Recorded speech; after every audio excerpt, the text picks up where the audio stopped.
ಈ ಒಂದು ಚುನಾವಣೆಯಲ್ಲಿ ವಿಶೇಷವಾಗಿ ಗೌರವಾನ್ವಿತ ಪ್ರಧಾನಮಂತ್ರಿಗಳು ದೇಶದಾದ್ಯಂತ ಸುಮಾರು 200ಕ್ಕೂ ಹೆಚ್ಚಿನ ಸಭೆಗಳನ್ನು ಮಾಡಿರತಕ್ಕಂಥದ್ದು ಒಂದು ಭಾಗ. ಕರ್ನಾಟಕದಲ್ಲೂ ಸಹ ಅವರು ಹೆಚ್ಚಿನ ಒಂದು ಸಮಯವನ್ನು ಕೊಟ್ಟು ಇವತ್ತು ಬಿಜೆಪಿ ಮತ್ತು JDSನ NDA ಅಭ್ಯರ್ಥಿಗಳ ಗೆಲುವಿಗೆ ಅವರ ಒಂದು ಶ್ರಮ ಏನಿದೆ ನರೇಂದ್ರ ಮೋದಿ ಅವರು, ಜೊತೆಗೆ ಈ ಒಂದು ಮೈತ್ರಿಗೆ ಒಲವು ತೋರಿಸಿದಂಥ ಗೃಹ ಸಚಿವರು ಅಮಿತ್ ಶಾ ಅವರು, ರಾಷ್ಟ್ರೀಯ ಘಟಕದ ಅಧ್ಯಕ್ಷರಾಗಿರ್ತಕ್ಕಂಥ ನಡ್ಡಾ ಅವರು, ಅವರುಗಳ ಒಂದು ಸಹಕಾರದಲ್ಲಿ ಬಹುಶಃ ಕರ್ನಾಟಕದ ಚುನಾವಣೆಯ ಫಲಿತಾಂಶಗಳು ನಾವೆಲ್ಲ ಏನು ನಿರೀಕ್ಷೆ ಇಟ್ಕೊಂಡಿದ್ದು, ನಾನಂತೂ ನಿರೀಕ್ಷೆ ಇಟ್ಟಿದ್ದೆ, ಕನಿಷ್ಠ 25 ಸ್ಥಾನಗಳನ್ನು ಪುನಃ ನಾವು ಪಡಿತೀವಿ ಎರಡೂ ಪಕ್ಷಗಳು ಅಂತಕ್ಕಂಥದ್ದು ನಾನೇನು ಬಹು ನಿರೀಕ್ಷೆ ಇಟ್ಕೊಂಡಿದ್ದೆ. ಇವತ್ತು ಆ ನಿಟ್ಟಿನಲ್ಲಿ ರಾಜ್ಯದ ಮತದಾರರು ಭಾರತೀಯ ಜನತಾ ಪಕ್ಷ ಮತ್ತು ಜನತಾದಳದ ಅಭ್ಯರ್ಥಿಗಳಿಗೆ ಹೆಚ್ಚಿನ ಒಂದು ಬೆಂಬಲವನ್ನು ನೀಡಿದ್ದಾರೆ ಅಂತಕ್ಕಂಥದ್ದು ಎಕ್ಸಿಟ್ ಪೋಲ್ನ ಫಲಿತಾಂಶ ಇವತ್ತು ಹೊರಗೆ ಬಂದಿರತಕ್ಕಂಥದ್ದು. ಬಹುಶಃ ನಾಳೆ ದಿನ ಇಷ್ಟೊತ್ತಿಗೆ ಆ ಎಕ್ಸಿಟ್ ಪೋಲ್ನ ಫಲಿತಾಂಶ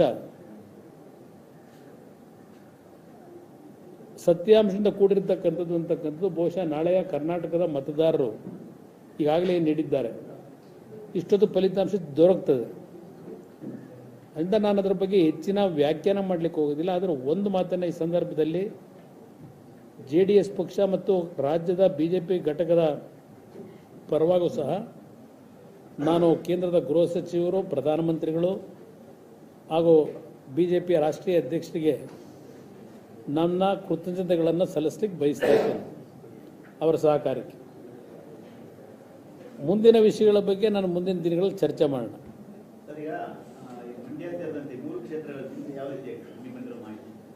ನನ್ನ ಅಭಿಪ್ರಾಯದಲ್ಲಿ 3 ಸ್ಥಾನವೂ ಗೆಲ್ತೀವಿ. 3 ಸ್ಥಾನದಲ್ಲೂ ಜನತಾದಳದ ಅಭ್ಯರ್ಥಿಗಳೇನಿದ್ದಾರೆ 3 ಸ್ಥಾನದಲ್ಲೂ ಗೆಲ್ತೀವಿ, ಅದರಲ್ಲಿ ನನಗೆ ಯಾವುದೇ ಸಂಶಯಗಳಿಲ್ಲ. ಎಕ್ಸಿಟ್ ಪೋಲ್ಗಿಂತ ಮುಂಚೆನೇ ನಾವೇನು ಚುನಾವಣೆಯ ಒಂದು ಪ್ರಕ್ರಿಯೆಗಳಲ್ಲಿ ನಾನು ಭಾಗವಹಿಸಿದ್ದೇನೆ. BJP ಪಕ್ಷದ ಅಭ್ಯರ್ಥಿಗಳ ಪರವಾಗೂ ನನ್ನ ಸ್ವಲ್ಪ ಶ್ರಮ ಏನು ಹಾಕಿದ್ದೇನೆ, ನಮ್ಮ ಪಕ್ಷದ ಅಭ್ಯರ್ಥಿಗಳ ಪರವಾಗೂ ಶ್ರಮ ಏನು ಹಾಕಿದ್ದೇವೆ. ನನಗೆ ವಿಶ್ವಾಸ ಇದೆ 3 ಕ್ಷೇತ್ರದಲ್ಲೂ ಜನತಾದಳದ ಅಭ್ಯರ್ಥಿಗಳು ಗೆಲ್ತಾರೆ. 3 ಕ್ಷೇತ್ರದಲ್ಲಿ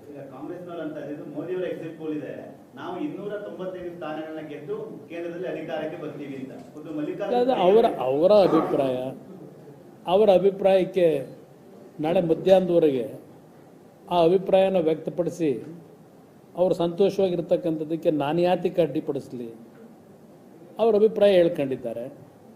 ಅಂತಿಮವಾದಂಥ ವಾಸ್ತವಾಂಶ ನಾಳೆ ಮಧ್ಯಾಹ್ನದೊಳಗೆ, ಇವತ್ತು ಚುನಾವಣೆಯ ಮತದಾನದ ಎಣಿಕೆ ನಂತರ ಯಾರು ಪರವಾಗಿದೆ ಯಾರು ಪರವಾಗಿಲ್ಲ ಅಂತಕ್ಕಂಥದ್ದು ನಾವು ನಾಳೆ ಕಾಣಲೇಬೇಕಲ್ವೇ, ನೀವೇ ತೋರಿಸ್ತೀವಿ, ನಾಳೆ ಬರ್ತದೆ ಅದು. ಅದರಿಂದ ಅವರೇನು ಹೇಳ್ತಾರೆ, ಮೋದಿಯವರ ಪೋಲಿದು, ಮೀಡಿಯಾಗಳ ಪೋಲಿದು ಅಂತಕ್ಕಂಥದ್ದೇನಿದೆ ಅದ್ರ ಬಗ್ಗೆ ನಾನು ಹೆಚ್ಚಿನ ಮಹತ್ವ ಕೊಡಲಿಕ್ಕೆ ಹೋಗೋದಿಲ್ಲ. ಆದರೆ ಇಡೀ ದೇಶದಾದ್ಯಂತ NDA ಅಭ್ಯರ್ಥಿಗಳು, ವಿಶೇಷವಾಗಿ BJP ಅಭ್ಯರ್ಥಿಗಳ ಪರವಾಗಿ ಜನತೆಯ ಒಂದು ಒಲವಿರತಕ್ಕಂಥದ್ದು ಕಾಣ್ತಾ ಇದೆ.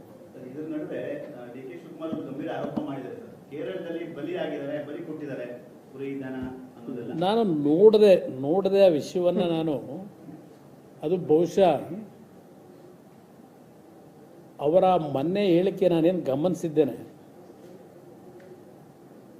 ಒಂದು ಮಾತನ್ನು ಹೇಳಬೇಕಾಗ್ತದೆ ನಾನು, ಅದಕ್ಕೆ ಎಕ್ಸ್ಪ್ಲನೇಷನ್ ಕೊಡೋದಕ್ಕಿಂತ ಮುಂಚೆ ಯಾವುದೋ ನಮ್ಮ ದಾಸರದೊಂದು ಪದ ಇದೆ, ಆಚಾರವಿಲ್ಲದ ನಾಲಿಗೆ ನಿನ್ನ ನೀಚ ಬುದ್ಧಿಯ ಬಿಡು ನಾಲಿಗೆ ಅಂತ ಒಂದಿದೆ. ನಾನು ಇವತ್ತು ಆ ವ್ಯಕ್ತಿ ರಾಜ್ಯದ ಉಪಮುಖ್ಯಮಂತ್ರಿಯಾಗಿ ಇವತ್ತು ಆ ರೀತಿಯ ಹೇಳಿಕೆಯನ್ನು ಕೊಟ್ಟಿರ್ತಕ್ಕಂಥದ್ದೇನಿದೆ, ಬಹುಶಃ ಆ ಸ್ಥಾನದಲ್ಲಿ ಏನಿದ್ದಾರೆ ಆ ಸ್ಥಾನದ ಗೌರವ ಮೌಲ್ಯ ಏನು ಅಂತಕ್ಕಂಥದ್ದು ಇನ್ನೂ ಅವ್ರಿಗೆ ಅರ್ಥ ಆಗಿಲ್ಲ ಅನ್ನೋದು ನನ್ನ ಅಭಿಪ್ರಾಯ. ಅದ್ರ ಜೊತೆಗೆ ಅದು ಯಾವುದೋ ಒಂದು ಸಲ ನೋಡಿದೆ, ಈ ಏನೋ ನಮಗೆ ಕ್ಲಾಶ್ ನಡೀತಿತ್ತಲ್ಲ, ಘರ್ಷಣೆಗಳು, ಅದೇತದು ಲೋಕವ ಇಲ್ಲ ಬರ್ಕೊಟ್ರು ನಮ್ಮ ಇದು, ನಾನು ಫುಲ್ ಗೊತ್ತಿಲ್ಲ, ನಾನು ಭಾಳ ಅದರಲ್ಲಿ ಪರಿಣಿತ ಅಲ್ಲ. ನಾನು ಲೋಕದ ಡೊಂಕ ನೀವೇಕೆ ತಿದ್ದುವಿರಿ? ನಿಮ್ಮ ನಿಮ್ಮ ತನುವ ಸಂತೈಸಿಕೊಳ್ಳಿ, ನಿಮ್ಮ ನಿಮ್ಮ ಮನವ ಸಂತೈಸಿಕೊಳ್ಳಿ. ನೆರೆಮನೆಯ ದುಃಖಕ್ಕೆ ಅಳುವವರ ವೆಚ್ಚ ಕೂಡಲ ಸಂಗಮ ದೇವ ಮೆಚ್ಚ, ಅಳುವವರ ಮೆಚ್ಚ ಕೂಡಲ ಸಂಗಮ ದೇವ. ಇದು ಪಾಪ ಮನೆಯಲ್ಲೂ ಹೇಳಿದ್ದು ಕೇಳಿಸ್ಕೊಂಡೆ ನಾನು.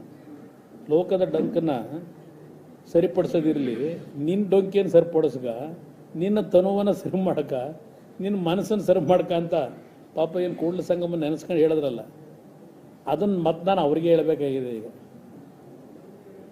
ಇದು ಅದೆಂಥದೋ 21 ಕರಿ ಮೇಕೆ ಅಂತೆ, 21 ಆಡಂತೆ, ಇದೇನೋ 3 ಹಂದಿ ಅಂತೆ, ಆಮೇಲೆ ಅವೆಂಥವು ಕ್ವಾಣ 4 ಕ್ವಾಣ ಅಂತೆ, ಅದೆಂಥದ್ದು ಶತ್ರು ಭೈರವ ಏನು ತೆಗೆದ್ರು, ಶತ್ರು ಭೈರವಿ ಯಾಗ. ನಾನು ಒಂದು ಮಾತು ಹೇಳ್ತೀನಿ ಬ್ರದರ್, ಪಾಪ ಹೇಳಿದ್ದಾರೆ, ಅವರು ದೈವ ಭಕ್ತರಂತೆ, ಅವರು ರಾಜರಾಜೇಶ್ವರ ಟೆಂಪಲ್ಗೆ ಹೋಗಿದ್ದಾರಂತೆ, ಭಕ್ತಿ ಇದೆ ನನಗೆ ದೇವರ ಬಗ್ಗೆ ಅಂತ ಹೇಳಿದ್ದಾರೆ. ಇವತ್ತು ಅಲ್ಲಿ ಹೋಗಿರ್ತಕ್ಕಂಥವರಿಗೆ ಆ ರಾಜರಾಜೇಶ್ವರ ದೇವಸ್ಥಾನದ ಸನ್ನಿಧಾನದಲ್ಲಿ ಯಾವ ರೀತಿಯ ಪೂಜೆಗಳನ್ನ ನಡೆಸ್ತಾರೆ ಅಂತಕ್ಕಂಥದ್ದು ಅವ್ರಿಗೆ ಗೊತ್ತಿಲ್ವೇ? ಇವತ್ತು ಒಬ್ಬ ರಾಜ್ಯದ ಉಪಮುಖ್ಯಮಂತ್ರಿಯಾಗಿ ನನಗೆ ಇದರಲ್ಲಿ ಅವರ ಹೇಳಿಕೆ ನೋಡಿದಾಗ ನಾನು ಗಮನಿಸಿದ್ದು, ಈಗಾಗಲೇ ನಮ್ಮ ಕುಟುಂಬವನ್ನು ಮುಗಿಸ್ಲೇಬೇಕು ಅಂತ ಹೇಳಿ ಏನು ಶ್ರಮಪಟ್ಟು ಇಡೀ ರಾಜ್ಯದಲ್ಲಿ 1.5-2 ತಿಂಗಳಿನಿಂದ ನಡೆಸ್ತಾ ಇದ್ದಾರೆ. ಅದರ ಮುಂದುವರೆದ ಭಾಗವಾಗಿ ಈ ರೀತಿಯ ಒಂದು ಕುರಿ ಮೇಕೆ ಕತೆ ಹೇಳಿದ್ರೆ ಇನ್ನೊಂದು ದೇವೇಗೌಡರ ಕುಟುಂಬದ ಬಗ್ಗೆ ಒಂದು ಅನುಮಾನ ವ್ಯಕ್ತಪಡಿಸ್ಬೋದು ಅಂತಕ್ಕಂಥದ್ದು ಏನು ಹೇಳ್ಕೊಂಡಿದ್ದಾರೆ. ನಾನು ಅವ್ರಿಗೆ ಹೇಳ್ತಿನ್ನೋದು ಮಾತು, ನಮ್ಮ ಕುಟುಂಬದಲ್ಲಿ ನನಗೆ ತಿಳುವಳಿಕೆ ಬಂದ ದಿವಸದಿಂದಲೂ ನಾನಾಗಲಿ, ನಮ್ಮ ತಂದೆ ಆಗಲಿ, ನಮ್ಮ ಕುಟುಂಬದಲ್ಲಾಗಲಿ ಈ ಕುರಿ ಕಡಿಯೋದು, ಮೇಕೆ ಕಡಿಯೋದು, ಕೋಣ ಕಡಿಯೋದು, ಈ ರೀತಿಯ ಒಂದು ದೇವರಿಗೆ ಅರ್ಪಣೆ ಮಾಡ್ತಕ್ಕಂಥದ್ದು ನಮ್ಮ ಕುಟುಂಬದಲ್ಲಿ ಎಂದೂ ಆಗಿಲ್ಲ. ನಾವು ದೇವಸ್ಥಾನಕ್ಕೆ ಪ್ರತಿನಿತ್ಯ ಹೋಗ್ತೀವಿ. ಈಗ ನಾನೇ ಉದಾಹರಣೆಗೆ ಕಳೆದ 1 ವರ್ಷದಿಂದ ನನಗೆ ಒಂದು ಆರೋಗ್ಯದ ಸಮಸ್ಯೆ ಅಂತಕ್ಕಂಥದ್ದು ಕೆಲವು ಜ್ಯೋತಿಷಗಾರರು ಏನು ಹೇಳ್ತಾರೆ, ಪ್ರತಿ ತಿಂಗಳು ನನ್ನ ಒಂದು ನಕ್ಷತ್ರ ಏನು ಬರುತ್ತೆ, ಅವತ್ತು ಬೆಳಗ್ಗೆ 5 ಗಂಟೆಗೆ ತಿರುಪತಿ ವೆಂಕಟರಮಣ ಸ್ವಾಮಿ ದೇವಸ್ಥಾನ ಇದೆ ಜೆ ಪಿ ನಗರದಲ್ಲಿ, ತಿರುಮಲಗಿರಿ, ಅಲ್ಲಿ ಹೋಗಿ ಪ್ರತಿ ತಿಂಗಳು ಆರಿದ್ದ ನಕ್ಷತ್ರ ಬಂದ ದಿನ 5 ಗಂಟೆಗೆ ಹೋಗಿ 6:30ವರೆಗೂ ಪೂಜೆ ಮಾಡ್ತಾರೆ ಗಣೇಶನಿಗೆ. ಇವತ್ತು ದೇವೇಗೌಡರಿಗೆ ಪೂರ್ವಭದ್ರ ನಕ್ಷತ್ರ, ಅವರಿಗೆ ಸ್ವಲ್ಪ ಆರೋಗ್ಯದ ಸಮಸ್ಯೆ ಇದೆ, ಅವ್ರ ನಕ್ಷತ್ರದ ದಿವಸ ಅದೇ ದೇವಸ್ಥಾನದ ಪ್ರತಿ ತಿಂಗಳು 1 ದಿನ ಪೂಜೆಗೆ ಹೋಗ್ತಾರೆ. ಅದು ಹೊರತುಪಡಿಸಿ ನಾವು ದೇವರನ್ನು ನಮ್ಮ ಹಿಂದೂ ಸಂಸ್ಕೃತಿಯಲ್ಲಿ ಇರ್ತಕ್ಕಂಥ ಧಾರ್ಮಿಕವಾಗಿ ಒಂದು ಉತ್ತಮವಾದ ರೀತಿಯಲ್ಲಿ ಪೂಜೆ ಮಾಡ್ತೀವಿ. ಇನ್ನೊಬ್ರಿಗೆ ಕೇಡು ಬಯಸ್ಲಿಕ್ಕೆ ಮಾಡೋದಲ್ಲ, ನಮಗೆ ಇರ್ತಕ್ಕಂಥ ಕೆಲವು ದೋಷಗಳನ್ನ ಸರಿಪಡಿಸ್ಕೊಳ್ಳಿಕ್ಕೆ ಪೂಜೆ ಮಾಡ್ತೀವಿ. ಆ ರೀತಿ ಕುರಿ ಕುಯ್ದು, ಕೋಣ ಕುಯ್ದು, ಹಂದಿ ಕುಯ್ದು ಏನಾದರೂ ಸಾಧಿಸ್ಬೋದು ಅನ್ನೋದಿದ್ರೆ ಕಷ್ಟ ಯಾಕೆ ಬಿಡ್ಬೇಕು? ನಾವು ದಿನ ಕೋಣ ಕಡ್ಕೊಂಡು ಕೂತ್ರೆ ಸಾಕು, ಏನು ಬೇಕಾದ್ರೂ ಸಾಧಿಸ್ಬೋದಲ್ವೇ? ಅದು ಅವ್ರ ಸಂಸ್ಕೃತಿ. ಪಾಪ ಅವ್ರ ತಮ್ಮನೂ ಬೇರೆ ಹೇಳ್ಬಿಟ್ರು, ಕಳ್ಳನಿಗೊಂದು ಮಳ್ಳನ ಸಾಕ್ಷಿ ಅನ್ನಂಗೆ ಮಾರನೇ ದಿವಸ ಬಂದು ಅದೆಲ್ಲ ಟೂರ್ ಮುಗಿಸ್ಕೊಂಬಂದು ಅವರು ಸಹ ಹೇಳ್ಬಿಟ್ರು. ಅವ್ರ ಕುಟುಂಬದಲ್ಲಿ ಯಾರು ಬೆಳೆಯೋಕ್ಕೆ ಇಷ್ಟ. ನಾವು ದೇವೇಗೌಡರು 60 ವರ್ಷದ ರಾಜಕೀಯದಲ್ಲಿ ನಿಮಗೆ ಗೊತ್ತು, ಒಂದು 18 ತಿಂಗಳು ಮುಖ್ಯಮಂತ್ರಿ, 10 ತಿಂಗಳು ಪ್ರಧಾನಮಂತ್ರಿ, 60 ವರ್ಷದ ಅವರ ರಾಜಕೀಯ ಜೀವನದಲ್ಲಿ ಎಲ್ಲ ಅವರಿಗೆ ಬೇಕು. ರಾಜಕಾರಣದಲ್ಲಿ ಬೇರೆಯವ್ರನ್ನೆಲ್ಲ ಮುಳುಗಿಸ್ಬೇಕು ಅಂತಾರೆ. 60 ವರ್ಷದಲ್ಲಿ 3-4 ವರ್ಷ ಬಿಟ್ಟರೆ ದೇವೇಗೌಡರು ವಿರೋಧ ಪಕ್ಷದಲ್ಲೇ ಇರೋದು. ಈಗ ನಾವು ಅದೇನೋ ಒಂದು ಭಗವಂತನ ದಯ 2 ಬಾರಿ ಮುಖ್ಯಮಂತ್ರಿ ಆದ್ನಪ್ಪ, ಒಂದು 20 ತಿಂಗಳು, ಒಂದು 14 ತಿಂಗಳು. ಏನು ಕುರಿ ಕೋಳಿ ಕುಯ್ಸ ನಾನು ಅದನ್ನ ಇಲ್ಲ ಕೋಣ ಹೊಡೆದು ಮುಖ್ಯಮಂತ್ರಿ ಆಗಿದ್ನ? ದೇವರು ಕೊಟ್ಟಿದ್ದ ಒಳ್ಳೆ ಕೆಲಸ ಮಾಡಿದ್ದೀವಿ. ಅದರಿಂದ ಈ ರೀತಿಯ ಹೇಳಿಕೆಗಳನ್ನು ಆ ಜಾಗಕ್ಕಾದರೂ ಗೌರವ ಕೊಟ್ಟು ನಡ್ಕೊಳ್ಳೋದು ಒಳ್ಳೆಯದು. ಯಾವುದೋ ಇನ್ನೊಂದು ಯಾವುದೋ ಒಂದು ದೊಡ್ಡದು ಬರ್ಕೊಟ್ರಿಲ್ಲ ನನಗೆ, ಇದು ಓದೋಕ್ಕೆ ಚೆನ್ನಾಗಿದೆ, ಇದು ಓದಕ್ಕಲ್ಲ ಮನುಷ್ಯನಿಗೂ ಒಂಥರ ಚೆನ್ನಾಗಿದೆ ಇದು. ಇಲ್ಲಿ ಇನ್ನೊಂದು ಬಸವಣ್ಣವ್ರದೇ, ಹಾವಿನ ಎಡೆಗಳ ಕೊಂಡು ಕೆನ್ನೆಯ ತುರಿಸುವಂತೆ, ಉರಿಯುವ ಕೊಳ್ಳಿಯ ಕೊಂಡು ಮಂಡೆಯ ಸಿಕ್ಕ ಬಿಡಿಸುವಂತೆ, ಉರಿಯುವ ಕೊಳ್ಳಿಯ ಕೊಂಡು ಮಂಡೆಯ ಸಿಕ್ಕಿ ಬಿಡಿಸುವಂತೆ, ಹುಲಿಯ ಮೀಸೆಯ ಹಿಡಿದುಕೊಂಡು ಒಲಿದು ಉಯ್ಯಾಲೆ ಆಡುವಂತೆ, ಕೂಡಲ ಸಂಗನ ಶರಣರೊಡನೆ ಮರೆದು ಸರಸವಾಡಿದರೆ ಸುಣ್ಣದ ಕಲ್ಲ ಮಡಿಲಲ್ಲಿ ಕಟ್ಟಿಕೊಂಡ ಮಡವ ಬಿದ್ದಂತೆ ಅಂತ ಇದೊಂದು ಕೂಡಲ ಸಂಗಮದ ಪದ ಇದೆ. ಇಲ್ಲಿ ಈ ಕೆನ್ನೆ ತುರ್ಕೆ ಶುರುವಾಯಿತು ಅಂತೇಳಿ ಹಾವನ್ನ ಎಡೆ ತೆಗೆದು ಉಚ್ಕೊಳಕ್ಕೆ ಹೋದರೆ ಏನು ಮಾಡ್ತದೆ ಹಾವು? ಕಚ್ಚದಲ್ವೇ? ಅದೇ ರೀತಿಯಲ್ಲಿ ಉರಿಯುವ ಕೊಳ್ಳೆಯ ಕೊಂಡು ಮಂಡೆಯ ಸಿಕ್ಕ ಬಿಡಿಸುವಂತೆ ತಲೆ ಒಳಗೆ ಸಿಕ್ಕಿದೆ ಅಂತೇಳಿ ಬೆಂಕಿ ಹಚ್ಕೊಂಡ್ಬಿಟ್ರೆ ಸಿಕ್ಕೋಯ್ತದ? ಬೇಗ ಸಂಪೂರ್ಣ ಕೂದಲೇ ಸುಟ್ಟು ಹೋಯ್ತದೆ. ಅದೇ ರೀತಿ ಹುಲಿ ಮೀಸೆ ಹಿಡ್ಕೊಂಡ್ಬಿಟ್ಟು ಉಯ್ಯಾಲೆ ಆಡ್ತೀನಿ ಅಂತ ಹೋದರೆ ಆ ಮನುಷ್ಯನ ತಿಂದಾಗ್ತದದು. ಅಲ್ಲಿಂದ ಶರಣರೊಡನೆ ಅಂತ ಇದೆಯಲ್ಲ, ಅದಕ್ಕೆ ಇನ್ನೊಂದು ಸೇರಿಸ್ತೀನಿ ಅವರಿಗೆ, ನಮ್ಮ ಉಪಮುಖ್ಯಮಂತ್ರಿಗಳಿಗೆ. ದೇವ್ರ ಜೊತೆ, ಶರಣರ ಜೊತೆಗೂ ಅಷ್ಟೇ ಅಲ್ಲ, ದೇವ್ರ ಜೊತೆಗೂ ಚೆಲ್ಲಾಟ ಆಡಬಾರ್ದು ಅನ್ನೋದು. ಕೂಡಲ ಸಂಗನ ಶರಣರೊಡನೆ ಮರೆದು ಸರಸವಾಡಿದರೆ ಸುಣ್ಣದ ಕಲ್ಲ ಮಡಿಲಲ್ಲಿ ಕಟ್ಟಿಕೊಂಡು ಮಡುವ ಬಿದ್ದಂತೆ. ಸುಣ್ಣ ಇಟ್ಕೊಂಡು ಕಟ್ಕೊಂಡ್ಬಿಟ್ಟು ಮಡ್ಲಲ್ಲಿ ನೀರಿಗೆ ಬಿದ್ದರೆ ಉರಿ ಅಂತ ಹೇಳಿ ಬೆಂದೋಯ್ತದೆ ಶರೀರವೇ. ಅದರಿಂದ ದೇವ್ರ ಜೊತೆ, ಶರಣರ ಜೊತೆ ಚೆಲ್ಲಾಟ ಆಡಿದ್ರೆ ಏನಾಗುತ್ತೆ ಅನ್ನೋದು ಇದರ ಅರ್ಥ ಇದೆ. ದೇವ್ರ ಜೊತೆ ರಾಜರಾಜೇಶ್ವರ ಟೆಂಪಲ್ ಬಗ್ಗೆ ಅಲ್ಲಿ ಈಗ ಅದೇನೋ ಸಮೀಪ ಅಂತ ಅವರೇ, ಅಲ್ಲಿ ಏನೋ ಕುರಿ ಹೊಡೆದೋ ಕೋಳಿ ಹೊಡೆದೋ ಕೋಣ ಹೊಡೆದೋ ಅಂತ ಹೇಳಿದ್ರಲ್ಲ, ಆ ದೇವರ ಕಣ್ಣು ಬಿದ್ರೀಗ. ಇದಕ್ಕೆ ಹೇಳಿದ್ದೀವಿ ಪದ, ಇದನ್ನ ಕೂಡಲ ಸಂಗಮಂದು ವಚನ. ಕೇರಳ ಸರ್ಕಾರವು ಈ ಮಂತ್ರಿಗಳು ಹೇಳವ್ರೆ ನಮ್ಮಲ್ಲಿ ಇದು ಯಾವುದು ನಡೆಯಲ್ಲ ಅಂತ ಹೇಳಿ. ಚೀಮಾರಿನೂ ಹಾಕಿರೋದು ಅಷ್ಟೇ ಅಲ್ಲ, ಆ ಮಂತ್ರಿಗೆ ಹೇಳ್ತೀನಿ, ಉಪಮುಖ್ಯಮಂತ್ರಿಗೆ, ನನಗೆ ಸ್ಪಷ್ಟವಾದ ಮಾಹಿತಿ ಇದೆ ಅಂತ ಹೇಳ್ಕೊಂಡವ್ರು ನಿಮ್ಮ ಮುಂದೆ. ದಾಖಲೆ ಬೇರೆ ಕೊಡ್ತೀನಿ ಅಂತ ಹೇಳವ್ರೆ. ಇವತ್ತು ಪಾಪ ಅದೆಂಥವು SITಗಳಿಂದ ದಿನಕ್ಕೆ ಒಂದೊಂದು ರಚನೆ ಆಯ್ತಾವಲ್ಲ, ಇದಕ್ಕೂ ಒಂದು SIT ಮಾಡೋಕ್ಕೆ ಏನಾಗೈತೆ ಅವರಿಗೆ? ಇದು ಯಾರು ಈ ಕುರಿ ಕೋಳಿ ಹೊಡೆದವರಲ್ಲಿ ಇವ್ರ ಸರ್ಕಾರ ಸಿದ್ದರಾಮಯ್ಯನವ್ರನ್ನ ಇವ್ರನ್ನ ಸಂಪೂರ್ಣ ಸರ್ವನಾಶ ಮಾಡೋಕ್ಕೆ ನಡೀತಾ ಇದೆ. ನಾನು ಅಲ್ಲೆಲ್ಲ ಪಾಪ ಹೇಳೋರು, ಅದನ್ನೇ ರಾಜ್ಯದ ರಾಜಕೀಯದ ಭಾಳ ದೊಡ್ಡ ಮುಖಂಡರು ಅಂತ ಹೇಳಿ ಹೇಳ್ಕೊಂಡವ್ರೆ. ಪಾಪ ನೀವು ಪತ್ರಿಕೆಯಲ್ಲಿ ನಾನು ಕೇರಳಗೆ ಅಂತಲೇ, ಅದು ಪಾಪ ನಾನು ಕೇರಳ ಹೋಗಿರೋದು ಇದೆಂಥದ್ದು ಮಾಟ ಮಂತ್ರ ಮಾಡ್ಸಕ್ಕೆ ಹೋಗಿನಿ. ನಾನು ಕೇರಳಗೆ ಹೋಗಿ ಮಾಟ ಮಂತ್ರ ಮಾಡ್ಸಕ್ಕೆ, ಇದೆಲ್ಲ ಇವ್ರಿಗೆ ಸೇರಿರೋದು ಇದು ಇವೆಲ್ಲ. ನಾನು ಹೋಗಿದ್ದು ನನ್ನ ಮೊಮ್ಮಗನ ಜೊತೆಯಲ್ಲಿ ಒಂದು 3 ದಿವಸ ಆರಾಮಾಗಿ ಅವನ ಜೊತೆಯಲ್ಲಿ ಕಾಲ ಕಳೆಯೋಣ ಅಂತ ಹೇಳಿ ನಾನು ಹೋದರೆ ಆಗಲೇ ದೊಡ್ಡದಾಗಿ ಅದಕ್ಕೊಂದು ದೊಡ್ಡ ಆಪಾದನೆ ನಮ್ಮ ಮೇಲೆ. ಇವತ್ತು ಹೋಗಿ ಬೇರೆ ಕಡೆ ಏನಾಗಿದೆ ಅಂತೇನೋ ಕೆಲವರು ಅಪಾರ್ಥ ಮಾಡ್ಕೊಂಡ್ಬಿಟ್ರು ಅಂದ್ರಲ್ಲ. ಸರ್ಕಾರದಲ್ಲಿ ಇಷ್ಟು ಗೂಢಾಚಾರ್ಯ ಸಂಸ್ಥೆ ಇಲ್ವಾ, ಇಂಟೆಲಿಜೆನ್ಸು? ಅಯ್ಯೋ, ಅದಕ್ಕೆ ರಾತ್ರಿ 10 ಗಂಟೆಯಲ್ಲಿ ಇಂಟೆಲಿಜೆನ್ಸ್ನವರು ಒಂದು ಕಡೆ, PMO ನಮ್ಮ ಇದು ಚೀಫ್ ಪ್ರೈಮ್ ಮಿನಿಸ್ಟರ್ ಕಚೇರಿ ಅಲ್ಲಿದ್ದಾರಲ್ಲ ಸಿದ್ದು ಮುಖ್ಯಮಂತ್ರಿಗಳು, ಅದು ಹೇಗೆ ಆಮೇಲೆ ಗೊತ್ತಾಯಿತು ನಾನಲ್ಲಿ ಕಬಿನಿ ರೆಸಾರ್ಟಲ್ಲಿದ್ದೀನಿ ಅಂತ.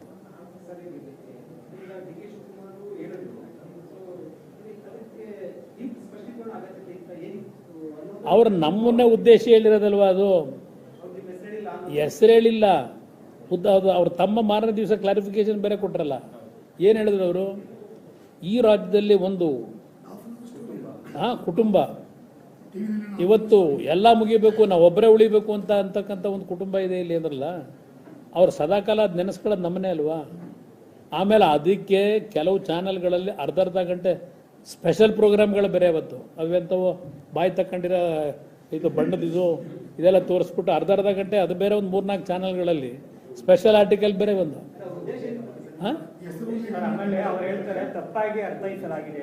ಯಾರ್ದು ಏನು ತಪ್ಪು? ಯಾರು ತಪ್ಪಾಗಿ ಅರ್ಥೈಸಿದ್ರು? ಮಾಧ್ಯಮಗಳು ತಪ್ಪಾಗಿ ಅರ್ಥೈಸಿದ್ರು ಅಂತಲ್ಲ, ಅವ್ರು ತಪ್ಪಾಗಿ ಅರ್ಥೈಸ್ಕೊಂಡಿರ್ಬೇಕಲ್ಲ. ಆಯ್ತಲ್ವೇ ಆ ಸಮೀಪದಲ್ಲೂ ಒಂದು ಇವತ್ತಿನ ಕಾನೂನು ಇರ್ತಕ್ಕಂಥದ್ದು.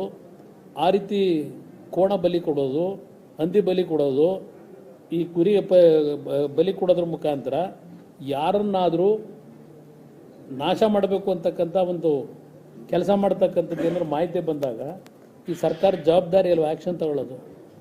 ಅವ್ರಿಗೆ ಆ ಮಾಹಿತಿ ಹೇಳಿದ್ದಾರೆ, ಸ್ಪಷ್ಟವಾದ ಮಾಹಿತಿ ಇದೆ ಎಂದಿದ್ದಾರೆ. ಈ ವಿಷಯಕ್ಕೆ ಸಂಬಂಧಪಟ್ಟಾಗೆ ಆ್ಯಕ್ಷನ್ ತಗೋಬೇಕು ಬೇಡವು? ಉದ್ದೇಶ ಅಷ್ಟೇ. ಜನಗಳಲ್ಲಿ ಈ ಕುಟುಂಬವನ್ನು ಸಂಪೂರ್ಣವಾಗಿ ನೆಲ ಕಚ್ಚಿಸಬೇಕು ಅನ್ನೋದು ಪಾಪ ಒದಾಡ್ತಾವ್ರೆ, ಶ್ರಮ ಪಡ್ತಾವ್ರೆ. ಈಗ ಯಾರೋ ಒಬ್ಬ ವ್ಯಕ್ತಿ ಕುಟುಂಬದಲ್ಲಿ ಮಾಡಿರ್ತಕ್ಕಂಥದ್ದು ಒಂದು ಅಂತೇಳಿ ಆರೋಪ ಇವತ್ತು ಹೊತ್ಕೊಂಡಿರೋದಕ್ಕೆ ಎಂಟೈರ್ ದೇವೇಗೌಡರು ಕುಟುಂಬನೇ ನಾಶ ಮಾಡಬೇಕು ಅಂತೇಳಿ ನಡೀತಾ ಇಲ್ವಾ? ಇದು ಮುಂದುವರೆದ ಭಾಗ ಅಷ್ಟೇ. ಇದು ನಡೀತಾ ಇದೆ, ಮುಗಿಸ್ಲೇಬೇಕು ದೇವೇಗೌಡರ ಕುಟುಂಬ. ಯಾಕೆಂದರೆ ಇಲ್ಲಿ ಯಾವಾಗ BJP JDSನ ಹೊಂದಾಣಿಕೆ ಆಯಿತು ಅವತ್ತೇ ಅವ್ರಿಗೆ ಬಂತು ತೀರ್ಮಾನ. ಅದು ಸಂಪೂರ್ಣವಾಗಿ BJP JDSನ ಹೊಂದಾಣಿಕೆ ಕರ್ನಾಟಕದಲ್ಲಿ ಅವರ ಮುಂದಿನ ರಾಜಕೀಯದ ಭವಿಷ್ಯಕ್ಕೆ ಮಾರ್ಕ ಆಗ್ತಿದೆ ಅಂತಕ್ಕಂಥದ್ದು ಅವ್ರಿಗೆ ಬಂದೋಯ್ತಲ್ಲಿ. ಪಾಪ ಏನೇನೋ ಆಸೆಗಳು ಇಟ್ಕೊಂಡಿದ್ರು. ನಾವು BJP ಜೊತೆ ಹೊಂದಾಣಿಕೆ ಆಗಿದೆ ಅಂತಿದ್ದಂಗೆ, ಯಾಕೆಂದರೆ JDS ಮುಗಿಸ್ಬೇಕು ಅನ್ನೋದೇ ಅಲ್ವೇ ಅವರದು. 10 ಜನ ರೆಡಿ ಅವರೇ, 12 ಜನ ರೆಡಿ ಅವರೇ ಹೇಳ್ಕೊಂಡೇ ಬರ್ತಾಯಿದ್ರು. ಇದು ಯಾವಾಗ ಇವತ್ತು ಲೋಕಸಭೆ ಚುನಾವಣೆಯಲ್ಲಿ ಇವತ್ತು JDSನ BJPಯ ಕಾಂಬಿನೇಷನ್ನಲ್ಲಿ ಕಾಂಗ್ರೆಸ್ಸು 3ಕ್ಕೋ 4ಕ್ಕೋ 5ಕ್ಕೋ ಇಳಿತೀವಿ ಅಂತಕ್ಕಂಥ ಒಂದು ವಾತಾವರಣ ನಿರ್ಮಾಣ ಆಯಿತು. ಅಲ್ಲಿಂದ ಇದು ಪ್ರಾರಂಭ ಆಗಿದೆ. ನೋಡೋಣ ಇದು ಎಲ್ಲಿಗೆ ಹೋಗ್ತದೆ. ಏಕೆಂದರೆ ರಾಜರಾಜೇಶ್ವರ ದೇವ್ರನ್ನ ಈ ಒಂದು ಕುರಿ ಕೋಳಿಗೆ ತಂದು ನಿಲ್ಲಿಸ್ಬಿಟ್ರಲ್ಲ ದೇವ್ರನ್ನ. ಅದೇನೋ ಹೇಳಿದ್ರಲ್ಲ, ನನಗೆ ಕಾಯಕ್ಕೊಬ್ಬ ಶಕ್ತಿ ಮೇಲಿದೆ ಅಂತೇಳಿ. ಅವ್ರನ್ನ ಹೆಂಗೆ ಕಾಯಕ್ಕೆ ಮೇಲೆ ಶಕ್ತಿ ಇಟ್ಕೊಂಡವ್ರೆ, ಅದೇ ಥರ ನಾವು ಒಂದು ಶಕ್ತಿ ದೇವ್ರು ನಮ್ಮ ಪರ ಹೋಗೋವನೇ. ಆ ದೇವರಿಗೆ ಬಿಡ್ತೀನಿ, ರಾಜರಾಜೇಶ್ವರಂಗೆ. ರಾಜೇಶ್ವರ ಟೆಂಪಲ್ ನಾನು ಹೋಗಿ ಬಂದಿದ್ದೇನೆ. ಅಲ್ಲಿ ಏನು ಪೂಜೆ ಮಾಡ್ತಾರೆ ಅನ್ನೋದು ಗೊತ್ತು. ಆ ದೇವರಿಗೆ ಬಿಡ್ತೀನಿ. ಆ ದೇವ್ರನ್ನ ಇವತ್ತು ಆ ಹಂದಿ ಬಲಿ ತಗೊಳ್ಳೋದು, ಅದೆಂಥದೋ ನಾಲಿಗೆ ಇರೋದು ಬಿಟ್ಟು ಅದು ಯಾವುದಪ್ಪ ಅಲ್ಲಿ ಆ ಥರ ಚಿತ್ರ ನೋಡಿಲ್ಲ ನಾನು ಹೋದಾಗ. ತೋರಿಸ್ಬಿಟ್ಟು ಎಲ್ಲ ಬಂತಲ್ಲ TVಗಳಲ್ಲಿ. ಆ ದೇವರೇ ಅವರಿಗೆ ಅಂತಿಮವಾದಂಥ ಒಂದು ಶಿಕ್ಷೆ ಏನು ಕೊಡಬೇಕು ಅನ್ನೋ ತೀರ್ಮಾನ ಮಾಡ್ತೇನೆ ಅನ್ನೋದು ನನ್ನ ಅಭಿಪ್ರಾಯ. ಸರ್, ಹಾಗೆ ವಾಲ್ಮೀಕಿ ನಿಗಮದ ಸಚಿವ ನಾಗೇಂದ್ರ ಪಾತ್ರ ರಾಜೀನಾಮೆ ಒತ್ತಾಯ ಮಾಡ್ತೀರಿ ಹೇಗೆ? ಇಲ್ಲಿ ನಾನು ಪಾಪ ಓನ್ಲಿ ನಾಗೇಂದ್ರನ ಮೇಲೆ ಯಾಕೆ ಹೇಳಲಿ, ಮಂತ್ರಿ ಮೇಲೆ. ಇದರಲ್ಲಿ ಯಾರ್ಯಾರ ಪಾತ್ರ ಇದೆ ಈ ಒಂದು ಪ್ರಕರಣ ನೋಡಿದಾಗ ಇದು ಬರೀ ನಾಗೇಂದ್ರ ಲೆವೆಲಲ್ಲಿ ನಡೆದಿರ್ತಕ್ಕಂಥದ್ದಲ್ಲ. ಇದು ನನ್ನ ಅಭಿಪ್ರಾಯದಲ್ಲಿ ಇದು ತೆಲಂಗಾಣ ಹೋಗಿರ್ತಕ್ಕಂಥ ದುಡ್ಡಿದು. 14 ಅಕೌಂಟ್ಗಳು ಓಪನ್ ಮಾಡಿದ್ರಲ್ಲ, ಅದು ಬೆಳಗ್ಗೆ ಓಪನ್ ಮಾಡ್ತಾರೆ, ಮಧ್ಯಾಹ್ನ ದುಡ್ಡು ಡ್ರಾ ಆಗುತ್ತೆ. ಈ ಸರ್ಕಾರಕ್ಕೆ ಏನಾದರೂ ಮಾನ ಮರ್ಯಾದೆ ಇದ್ರೆ, ಈ ರಾಜ್ಯದ ಮುಖ್ಯಮಂತ್ರಿಗಳಿಗೆ, ರಾಜ್ಯದ ಜನತೆ ಮೇಲೆ ಗೌರವ ಇದ್ರೆ, ಏನು ಅದೆಂಥದ್ದು ಹೇಳ್ಕತ್ತಾರಲ್ಲ ಚಾಂಪಿಯನ್ನು, ಯಾವ ಇಲಾಖೆ ಗಲಾಟಾಗಿರೋ ದುಡ್ಡಿದು? ಪರಿಶಿಷ್ಟ ವರ್ಗಗಳಿಗೆ ಕೊಡ್ತಕ್ಕಂಥ ದುಡ್ಡಿದು. ಇನ್ನು ಬಹುಶಃ ಈ ರೀತಿಯ ಬೋರ್ಡ್ ಕಾರ್ಪೊರೇಷನ್ಗಳೇನಿದೆ, ಏನಾದರೂ ಬಹುಶಃ ಎಲ್ಲ ಬೋರ್ಡ್ ಕಾರ್ಪೊರೇಷನಲ್ಲಿ ಏನೇನು ನಡೆದಿದೆ ಅಂತಕ್ಕಂಥ ತನಿಖೆ ಏನಾದರೂ ಆಗೋದ್ರೆ ಇನ್ನು ಯಾರ್ಯಾರು ತಲೆಗಳು ಉರುಳ್ತಾವೋ ಗೊತ್ತಿಲ್ಲ. ಇದರ ಜವಾಬ್ದಾರಿ ಬರೀ ನಾಗೇಂದ್ರ ತಗೊಳ್ಳೋದು. ಯಗಣ ತಿನ್ನ ಕೆಲಸ ಮಾಡ್ಕೊಂಡು ಇನ್ನೊಬ್ಬರು ತಲೆ ಕೆಟ್ಟಾಗಿ ಹೋಗ್ತೀರಾ? ಸ್ವಲ್ಪ ತೆಗೀರಿ ಎಲ್ಲ. ಯಾವ್ಯಾವ ಇಲಾಖೆನಲ್ಲಿ ಏನು ಪ್ರಿಯಾಂಕಾ ಖರ್ಗೆ ಅವರು ಏನು ಭಾಳ ಮಾತಾಡ್ತಾರೆ ಎಲ್ಲದಕ್ಕೂ. ಅವ್ರ ಇಲಾಖೆಗೆ ಸಂಬಂಧಪಟ್ಟಿದ್ದು KRDL ಯಾರೋ 5 ಲಕ್ಷ ದುಡ್ಡು ಬಿಲ್ ಪೇಮೆಂಟ್ ಆಗಿಲ್ಲ ಅಂತೇಳಿ ಸೂಸೈಡ್ ಮಾಡ್ಕೊತಾನೆ. ಅದ್ರ ಬಗ್ಗೆ ಏನಾದ್ರು ಚರ್ಚೆ ಮಾಡಿದ್ದೀರಾ? ಅವೆಲ್ಲ ಫೇಕ್ ಅಕೌಂಟೇ, ಅದನ್ನೇ ಹೇಳ್ತಾ ಇರೋದು. ಇದೆಲ್ಲ ಸುಮ್ಮನೆ ಬೆಳಗ್ಗೆ ದುಡ್ಡಲ್ಲಿ ಡ್ರಾ ಹೋಯ್ತು, ಮಧ್ಯಾಹ್ನ ಡ್ರಾ ಮಾಡ್ಕೊಂಡ್ರು. ಎಲ್ಲಾದರೂ ಉಂಟಾ? ಯಾರ ಅಪ್ಪನ ಮನೆ ದುಡ್ಡು 89 ಕೋಟಿ. ಇದಕ್ಕ ನಿಮಗೆ ಕೇಂದ್ರ ಸರ್ಕಾರ ನಮಗೆ ದುಡ್ಡು ಕೊಡ್ತಿಲ್ಲ ಅಂತ ಹೇಳ್ತಾ ಇರೋದು. ಈ ತರ ದರೋಡೆ ಮಾಡಕ್ಕ ದುಡ್ಡು ಬೇಕಾಗಿರೋದು ನಿಮಗೆ?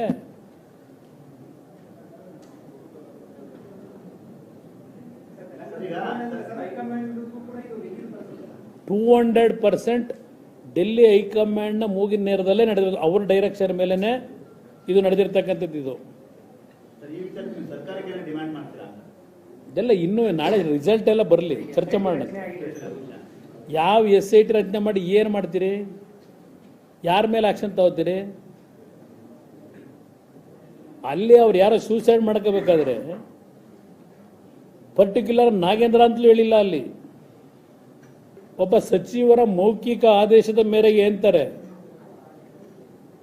36 ಜನ ಸಚಿವರವರಲ್ಲ ಅಲ್ಲಿ.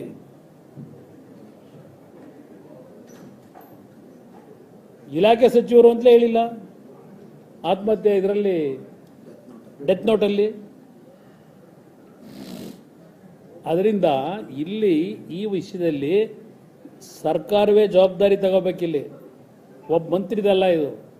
ಹಲವಾರು ಇಲಾಖೆಗಳಲ್ಲೂ ಇದೇ ರೀತಿಯಲ್ಲಿ ನನಗೆ ಒಂದು ಚರ್ಚೆ ಆಗೋದು, ಅಧಿಕಾರಿಗಳ ಮಟ್ಟದಲ್ಲೇ ದುಡ್ಡು ಈ ರೀತಿ ಸ್ವೇಚ್ಛಾಚಾರವಾಗಿ ಹಲವಾರು ಬೋರ್ಡ್ ಕಾರ್ಪೊರೇಷನ್ ಇದೇ ರೀತಿಯಲ್ಲಿ ದುಡ್ಡು ಲೂಟಿಯಾಗಿದೆ ಅಂತಕ್ಕಂಥ ಹೇಳ್ತಾರೆ. ಬಡವ್ರಿಗೆ ಹೋಗ್ಬೇಕಾದ ದುಡ್ಡು ಈ ರೀತಿ ನಡ್ಕೊಂಡು ಹೋಗಿದೆ ಅಂತಕ್ಕಂಥ ಹೇಳ್ತಾರೆ. ಅದರಿಂದ ಇಲ್ಲಿ ಮುಖ್ಯಮಂತ್ರಿಗಳೇ ನೇರವಾಗಿ ಹೊಣೆ ಹೊರಬೇಕು. ಇದನ್ನು